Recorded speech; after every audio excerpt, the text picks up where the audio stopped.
নমস্কার। আপনার ঘর খুব আপনার সমস্যা, আপনার বাস্তু, আপনার ঘর এইগুলো একেবারে আপনার খুব খারাপ।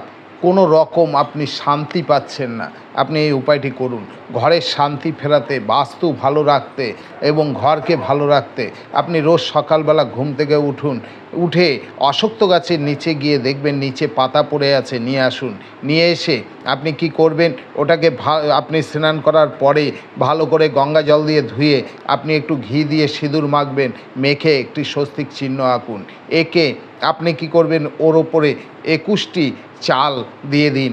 দিয়ে আপনার মনের বাসনা, আপনি আপনার ইষ্ট দেবতা, আপনার গুরুদেব, আপনি যে ঠাকুরকে ভালোবাসেন তাকে বলুন। এইভাবে 41 দিন করুন। দেখবেন তারপর থেকে আপনার ঘরে কখনো কোনো সমস্যা উপস্থিত হবে না। আপনার অর্থনৈতিক অবস্থা সম্পূর্ণ